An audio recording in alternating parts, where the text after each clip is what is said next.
అదేంటే దాన్ని వడ్డించొద్దని చెప్పాను కదా. ఏది పెట్టాలో ఏది పెట్టద్దో చెప్పడానికి నువ్వెవరు? నీ పని నువ్వు కానిచ్చుకో. అలా అంటావేంటమ్మా? అందరికీ వడ్డించేది కాకుండా అలా సెపరేట్గా ఎందుకు వడ్డిస్తున్నావు? అడిగితే సరైన సమాధానం చెప్పకుండా నీ పని నువ్వు చూసుకుంటావేమిటి? అందులో నువ్వేదో కలిపావు, నేను చూశాను. అమ్మమ్మ గారికి వడ్డించొద్దు అని అన్నాను కదా. అమ్మమ్మ గారికి కాదు అని మళ్ళీ అమ్మమ్మ గారికే వడ్డిస్తున్నావేంటి? దొంగ మొహంది, దీనికి ఇంకా చాలేదు. నేనేం విషయం కలపలేదే. అంటే ఏదో ఒకటి కలిపావనే అర్థం? అవును, కలిపాను.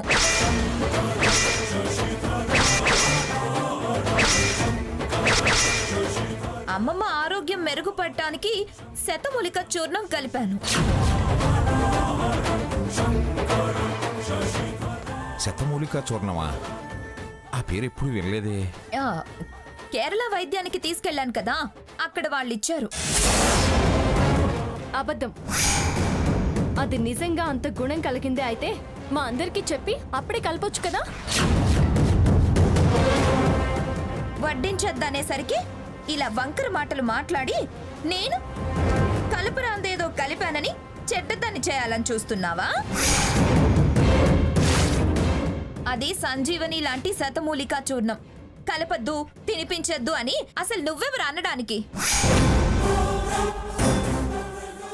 అమ్మమ్మ,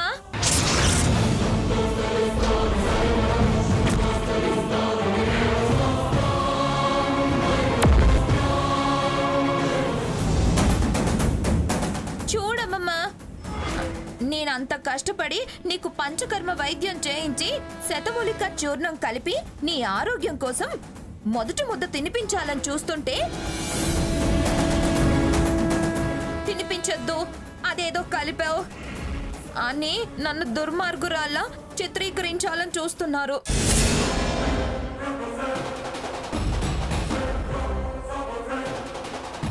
నేను అలా చేసేదాన్నా అమ్మమ్మ? ఏయ్, నంగనాచి మాటలు మాట్లాడుకో.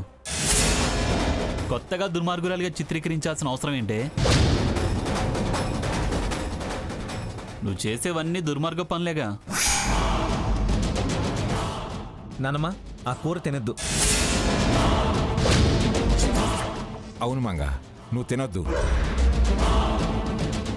గ్రాని, అది మాత్రం తినొద్దు.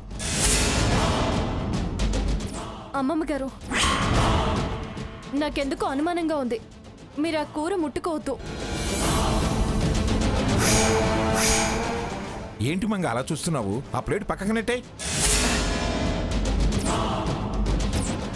ఇంకా ఈ పిచ్చిదాన్ని ఇలా ఎన్నెన్ని మాట్లాంటారు అని చూస్తున్నాను.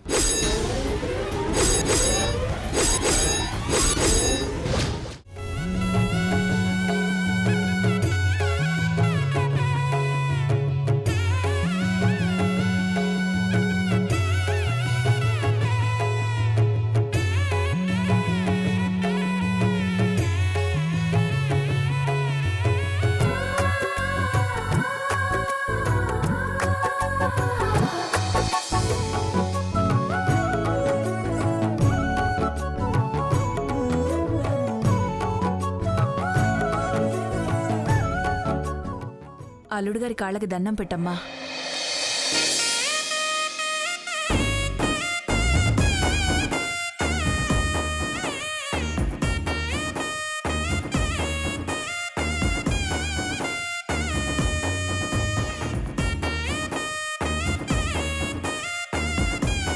పిన్నిగారి ఆశీర్వాదం తీసుకోమ్మా. ఈ సీమంతం చూడాల్సిన అవసరం మనకుందా అమ్మమ్మ? మనం లోపలికి వెళ్దాం పద. కదిలితే కాళ్ళు విరగ్గొడతా.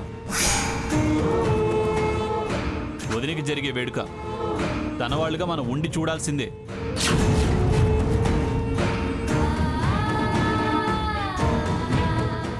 సీత, పిన్నిగారి దగ్గర ఆశీర్వాదం తీసుకో. నాకేం దండలు దశకాలు వద్దు.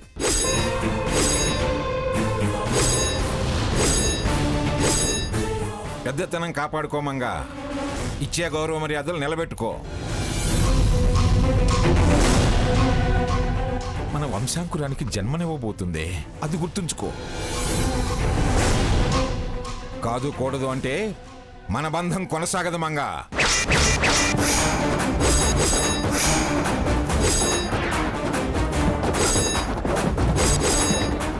నా సంగతి నీకు తెలుసు. నేను కాదనుకుంటే ఎంత మొండివాణ్ణో, ఎంత దూరమైనా వెళ్ళడానికి వెనకాడిన వాడినన్న సంగతి నీకు బాగా తెలుసు. నన్ను రెచ్చగొట్టి ఈ వయసులో ఒంటరి బతుకుని తెచ్చుకోకు.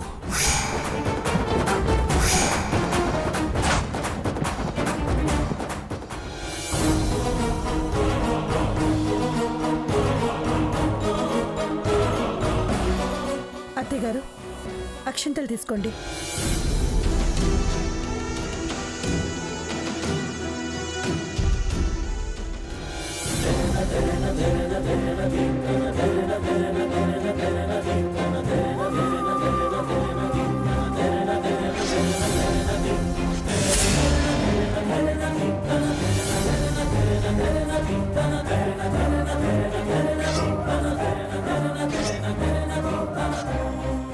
అమ్మమ్మ గారు తాంబూలం తీసుకోండి. కంచిపట్ట, బనారస, పోచంపల్ల, లేకపోతే మంగళగిరి పట్టు చీర.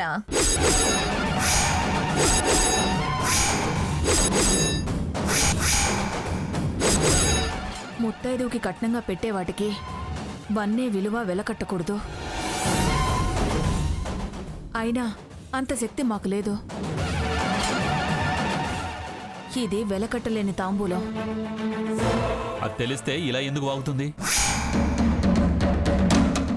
సాకేత్, ఇప్పుడు దాన్నేమనుకో. అమ్మమ్మ గారు, నేనేమైనా తెలిసి తెలియక తప్పు చేసుంటే నన్ను క్షమించండి. నేనైతే మనస్ఫూర్తిగా మిమ్మల్ని గౌరవిస్తున్నాను. నన్ను నమ్మండి.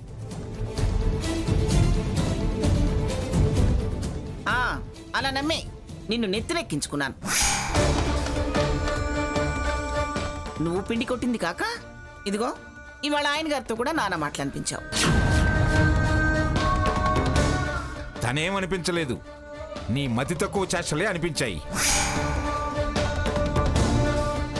ఆహాహా, ఏం చీర ఏం చీర! ముత్తైదువు కట్నం అంటే మరీ ఇంత ముతక చీర, మోటు చీర ఇలాంటివి అమ్మమ్మ కడుతుందా?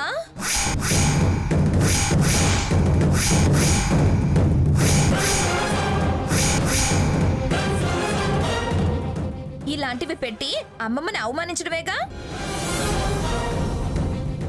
స్వర్ణ, గొడవను పెంచుకు. పరిస్థితి దాని విలువేంటో చెప్పిన తర్వాత కూడా వెక్కిరించడం గొప్ప అనుకుంటున్నావా? నీ పుట్టిళ్ళు నా పుట్టిళ్ళు ఒకటే అని మర్చిపోకు. పుట్టింటి వాళ్ళ లేనితనాన్ని వెక్కిరించినంత మాత్రాన గొప్ప వాళ్ళేం అయిపోరు. ఇంత అహంకారం, ఇంత పొగరుబోతనం అంత మంచిది కాదు. ఇదే స్థలం మర్చిపోయి మాట్లాడితే పొగరు అంటారు. నా ఇంట్లో నన్ను నువ్వు అనటం అహంకారం అవుతుంది. అయ్యిందిగా, అనాకాని చీర కట్నంగా పెట్టింది. పిలుచుకుపో మహాతల్లి, నీ బిడ్డని పురిటికి పిలుచుకుపో.